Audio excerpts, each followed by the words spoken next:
नमस्कार दोस्तों, मैं विनय शर्मा अपने चैनल में आप सभी का बहुत बहुत स्वागत करता हूं और आशा करता हूं कि आप सब स्वस्थ होंगे, मस्त होंगे। दोस्तों, तुला राशि या तुला लग्न वालों के लिए अगस्त का महीना कैसा जाएगा ये जानने की कोशिश करते हैं। भाग्य से या किस्मत से परिस्थितियां आती हैं। परिस्थितियां अच्छी भी हो सकती है और बुरी भी हो सकती है। उस परिस्थिति को और अच्छा बनाना या बुरा बनाना हमारे हाथ में होता है। हम उसे अपने कर्मों के माध्यम से अच्छा या बुरा बनाते हैं और इसी में एक एस्ट्रोलॉजर ज्योतिष के माध्यम से आपको मार्गदर्शन देता है कि आपको किस प्रकार से आप जीवन को बेहतर बना सकते हैं। तो आइए, अगस्त के महीने में तुला राशि और तुला लग्न वालों के लिए ग्रह गोचर क्या लेके आए हैं ये जानने की कोशिश करते हैं। आपके लग्न में केतु बैठे हुए हैं। दोस्तों, केतु यूं तो बहुत अच्छे ग्रह हैं, राहु भी अच्छे ग्रह हैं, बशर्ते हमको यूज़ करना आना चाहिए। केतु एक्चुअली मोक्ष के कारक ग्रह हैं और हर इंसान की जो फाइनल डेस्टिनी है वो मोक्ष ही है, मुक्ति ही है। लेकिन तब जब उसके दिमाग की बत्ती जले, जिस जन्म में उसे समझ में आ जाए कि मेरा अंतिम लक्ष्य तो वही है और वो उस दिशा में यात्रा शुरू करे, तब दोस्तों लग्न के केतु आपको वैरागी बनाएंगे, संसार से अलग ले जाएंगे। लगेगा संसार यूं ही है, बेकार है, किसी काम का नहीं है, सारी चीज़ें बेकार है, सारे रिश्ते बेकार, सारे नाते बेकार, जीवन का हर डोमेन आपको बेकार नजर आएगा, क्योंकि ये लग्न है। लग्न यानी संपूर्ण आपका व्यक्तित्व। अगर ऐसा कुछ भी हो रहा है तो हम केतु का उपाय करेंगे। दोस्तों, केतु के लिए सबसे बेस्ट उपाय तो यही होता है कि आप केतु ही बन जाएं। और हम केतु कैसे बन सकते हैं? राहु भोगी है, केतु योगी है। केतु का काम है मोक्ष की ओर ले जाना, मुक्ति की ओर ले जाना। तो वो दुख देते हैं और चीज़ों से अलग हटाते हैं, वैराग्य की भावना उत्पन्न करते हैं ताकि आप मोक्ष या मुक्ति की ओर जा सकें। लेकिन चूंकि केतु सिर्फ 1.5 वर्ष के लिए यहाँ पर आए हैं, तो ये 1.5 वर्ष ही ये भाव देंगे, उसके बाद फिर हम वापस संसार में आ जाएंगे। इसलिए हमको उपाय करना बहुत ज़रूरी है। योगी बनने का अर्थ है कि आप चीज़ों को लेके, किसी भी तरह की चीज़ों को लेके आप केवल कर्म कीजिए, किसी प्रकार की फल की कामना ही मत कीजिए, कुछ चाहत मत कीजिए, कोई इच्छा मत पालिए, कुछ मत कालिए। केवल 1.5 साल, 1.25 साल के लिए आप वैराग्य धारण कर लीजिए। किसी चीज़ में भी आप इच्छा पालेंगे, प्लानिंग करेंगे तो आपको दुख होगा, तकलीफ होगा, क्योंकि इच्छा, प्लानिंग ये सब राहु का डोमेन है। केतु का डोमेन है वैराग्य। कृष्ण जो कहते हैं ना गीता में कि कर्म करिए, फल की चिंता मत करिए। आपको 1.5 वर्षों के लिए यही बनना है दोस्तों, और जीवन के सभी डोमेन में, क्योंकि अभी आपके लग्न में केतु है तो ये जीवन के सभी डोमेन से आपको जोड़ता है। इसीलिए, और दूसरा, ज्योतिष का अगर साधारण उपायों की बात करें तो इसके लिए आप गणेश जी की पूजा कर सकते हैं। ओम केतुआय नमः 1 माला 108 बार आप जाप कर सकते हैं। चेक प्रिंट के कपड़े आप दान में दे सकते हैं। खट्टे मीठे फल, 2 स्वाद वाले फल जो होते हैं, आम, पाइनएप्पल, नींबू, केला, इसका आप दान कर सकते हैं।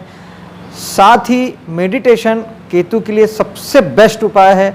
राहु और केतु दोनों के लिए मेडिटेशन कर सकते हैं। मेडिटेशन करने से ऑटोमेटिक आपका अध्यात्म में रुझान होगा, और केतु का मकसद ही आपको अध्यात्म में ले जाना है, तो उनकी इच्छा फुलफिल हो जाएगी, आपको कोई दुख तकलीफ नहीं होगा। तो दोस्तों, केवल कर्म करिए, फल की चिंता मत करिए, एटलीस्ट 1.5 वर्षों के लिए।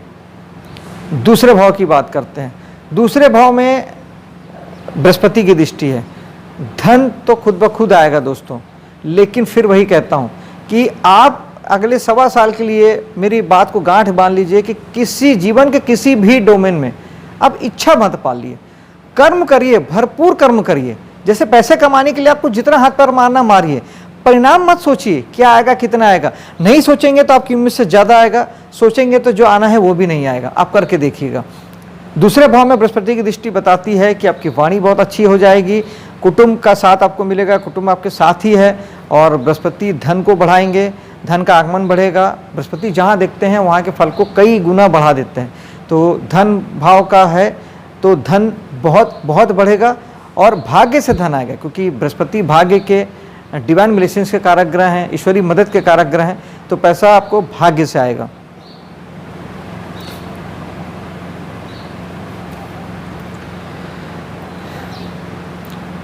अगला महत्वपूर्ण जो भाव है वह है 4था भाव, आपके घर के सुख शांति का भाव, आपके मकान का भाव, वाहन, और अगर आप बिजनेस में बिल्डर हैं, गाड़ी खरीदी बिक्री का काम करते हैं, तो चौथा भाव आपके लिए है।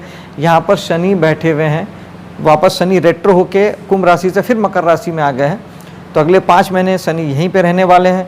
तो शनि जहाँ होते हैं उनकी केवल एक ही कामना है आपसे कि आप मेहनत करें, हार्ड वर्किंग हो जाएं आप। शनि अनुशासन के कारक हैं, फोकस के कारक हैं, मेहनत के कारक हैं। चौथे भाव से संबंधित जो जो चीज़ें मैंने बताई, मकान को लेके, वाहन को लेके, अपने कुटुंब निजी परिवार को लेके, यानी आपके जीवन साथी और बच्चों को लेके आपको ज़्यादा फोकस्ड होना पड़ेगा, यानी ज़्यादा ध्यान देना पड़ेगा, ज़्यादा मेहनत करनी पड़ेगी और आपको अनुशासित रहना पड़ेगा। जीवन में आप अगर अनुशासित रहते हैं, आपके सोने, जागने, खाने, काम करने का पूरा समय अगर फिक्स है, तय है, टाइम टेबल से अगर आप उठते बैठते हैं, तो शनि बहुत आपको कम मात्रा में तकलीफ देते हैं या नहीं तकलीफ देते हैं। जब जीवन में अनुशासन नहीं होता तभी शनि तकलीफ देते हैं। संतान को भी इस वक्त जीवन में मेहनत करने का समय है, उन्हें भी मेहनत करना पड़ेगा, पराक्रम करना पड़ेगा, ज़्यादा ध्यान देना पड़ेगा, फोकस्ड होना पड़ेगा अपने लाइफ को लेके, अपने करियर को लेके और पढ़ाई लिखाई को लेके।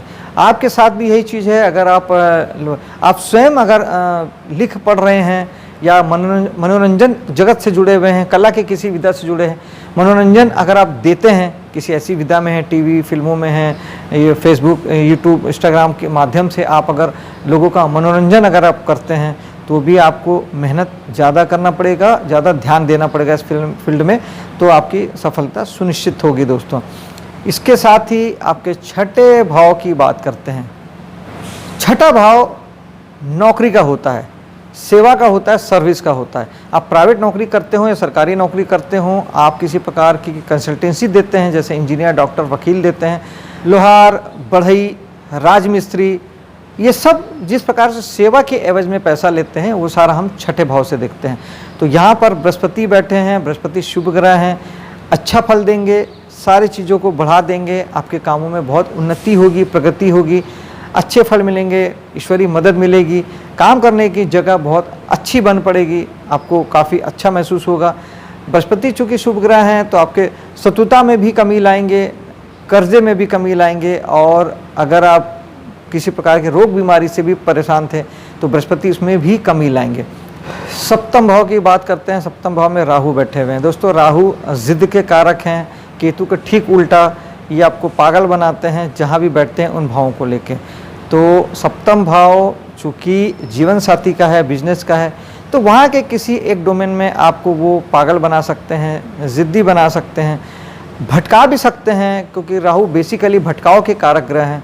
तो आपका मन भटक सकता है चीज़ों को लेके, जीवन साथी को लेके आपके मन में उल्टे सीधे ख्याल आ सकते हैं, बिजनेस धंधे को लेके आपका मन भटक सकता है, और पॉजिटिव रूप में ये हो सकता है कि आप इन्हीं चीज़ों में ज़्यादा एफर्ट प्राप्त करें, बिजनेस में आप खूब मेहनत करें, पागल होंगे ज़्यादा बिजनेस करने के लिए और पहले से ज़्यादा मेहनत करें। जीवन साथी को लेके आप ज़्यादा आसक्त हो जाएं, उनके साथ घूमें फिरें, एंजॉय करें, मस्ती करें, उनके आगे पीछे घूमें, ये भी पॉसिबल है।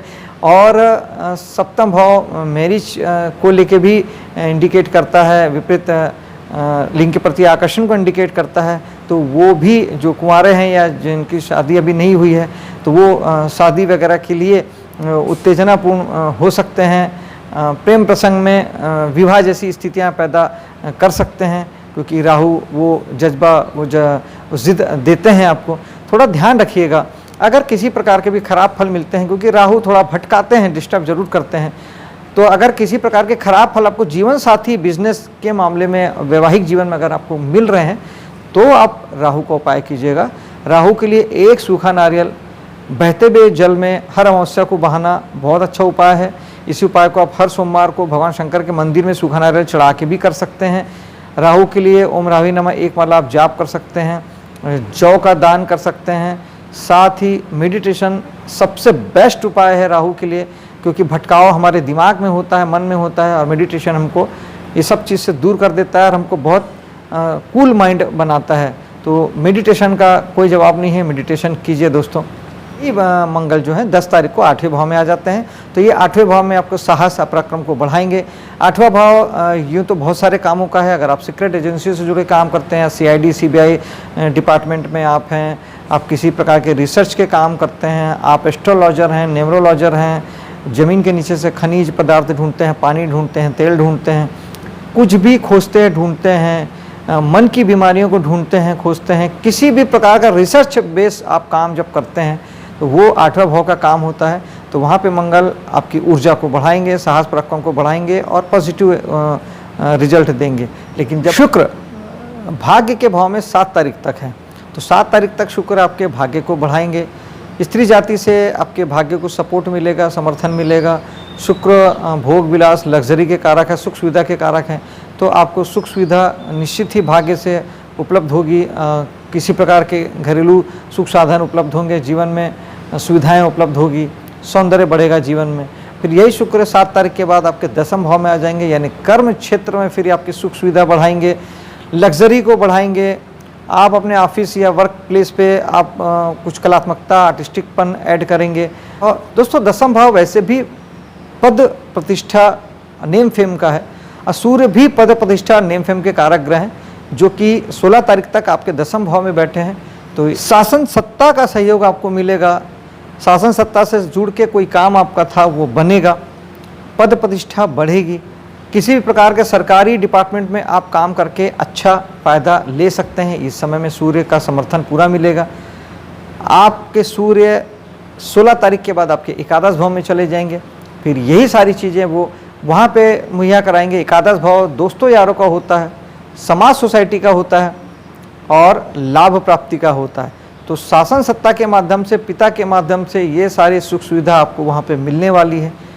दोस्तों में, समाज सोसाइटी में आपका बड़ा नाम होगा, नाम फैलेगा, आप ब्रांड बन सकते हैं, आप फेमस हो सकते हैं अपने दोस्तों में। लाभ प्राप्ति के लिए सूर्य शासन तंत्र को इंडिकेट करता है, तो शासन तंत्र से, पद अधिकारियों से आपको कहीं ना कहीं कुछ फ़ायदा और कुछ गेंस हो सकते हैं। पीछे 10वें भाव में ही बृहस्पति की दृष्टि भी है दोस्तों, तो बृहस्पति की दृष्टि तो सिर्फ बढ़ाती है, बढ़ाती है, बढ़ाती है। तो आपके 10वें भाव में मान सम्मान, पद प्रतिष्ठा को बढ़ाएगी। कर्म क्षेत्र में आपका कर्म बढ़ेगा, शुभ फल प्राप्त होंगे और जीवन आपका कहीं ऊंचे लेवल पे जाएगा।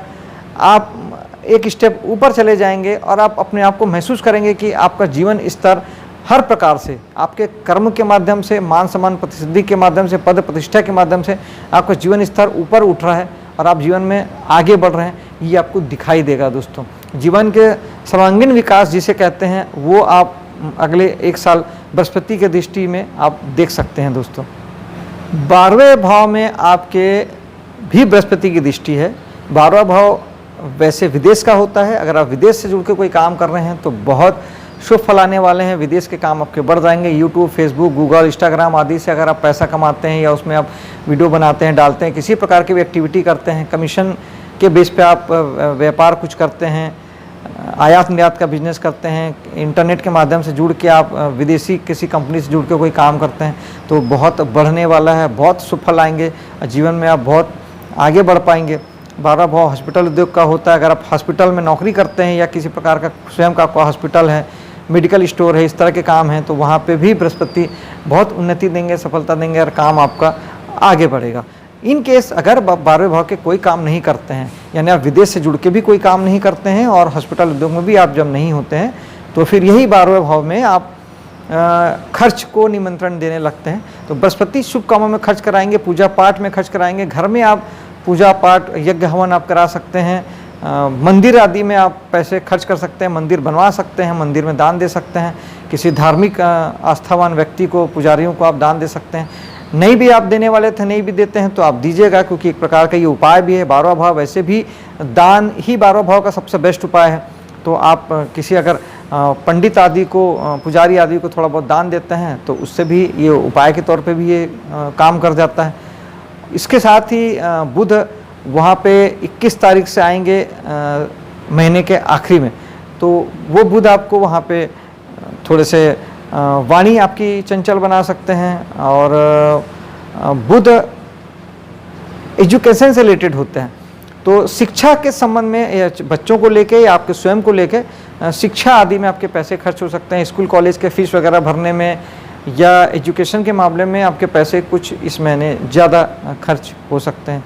दोस्तों, आपका ये महीना शुभ हो, सफल हो, इसी कामना के साथ अब मैं आपसे विदा लेता हूँ। मेरे वीडियो को लाइक और शेयर कीजिएगा, मेरे चैनल को सब्सक्राइब कीजिएगा। मिलता हूँ अगली वीडियो पे। जय हिंद।